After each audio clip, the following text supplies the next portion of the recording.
പലർക്കും വളരെ കോമൺ ആയിട്ടുള്ളൊരു സംശയമാണ് ഈ പഴങ്ങളും നട്ട്സും എല്ലാം കഴിക്കാൻ ഏറ്റവും നല്ല സമയം എപ്പോഴാണെന്ന്. ഇപ്പോൾ നമുക്ക് ഏത്തപ്പഴം നോക്കിക്കഴിഞ്ഞാൽ ഏത്തപ്പഴം നിങ്ങൾക്ക് രാവിലെയോ 11 മണിക്കോ ഉച്ചയ്ക്കോ വൈകിട്ടോ കഴിക്കാം. രാത്രി നിങ്ങൾ ഏത്തപ്പഴം ഒഴിവാക്കുക. കാരണം ഏത്തപ്പഴത്തിനകത്ത് ധാരാളം അന്നജം കാർബോഹൈഡ്രേറ്റ് അടങ്ങിയിട്ടുണ്ട്. ഇത് കഴിച്ചിട്ട് കിടന്നാൽ വണ്ണം കൂടാൻ ഒരുപക്ഷെ കാരണമായേക്കാം. ഇനി ആപ്പിളിൻ്റെ കാര്യം നോക്കാം. ആപ്പിള് നിങ്ങൾക്ക് ഒരു ദിവസത്തിൽ ഏത് സമയത്ത് വേണോ കഴിക്കാം. രാവിലെ ഉച്ചയ്ക്ക് വൈകിട്ട് രാത്രി എല്ലാം കഴിക്കാം. ദഹിക്കാനും എളുപ്പമാണ്.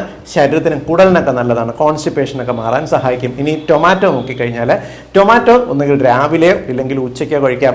രാത്രി ടൊമാറ്റോ ഒഴിവാക്കണം. കാരണം ചിലർക്ക് ടൊമാറ്റോ രാത്രി കഴിച്ചാൽ അമിതമായി ഗ്യാസ് ശല്യവും വല്ലാതെ ഏമ്പക്കവും ഉറക്കക്കുറവും എല്ലാം ഉണ്ടാക്കാം. ഇനി ഓറഞ്ചിൻ്റെ കാര്യം നോക്കിയാൽ ഓറഞ്ച് നിങ്ങൾ വെറും വയറ്റിൽ കഴിക്കരുത്. രാവിലെ ഒരു 11 മണിക്കോ ഇല്ലെങ്കിൽ വൈകുന്നേരം 4 മണിക്കോ കഴിക്കുക. അതാണ് ഓറഞ്ച് കഴിക്കാൻ ഏറ്റവും നല്ലത്.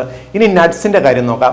നട്ട്സ് നിങ്ങൾക്ക് രാവിലെ കഴിക്കാം, 11 മണി കഴിക്കാം, വൈകുന്നേരം 4 മണിക്ക് കഴിക്കാം. കാരണം ഇത് ഒരു നേരത്തെ ഫുഡായിട്ട്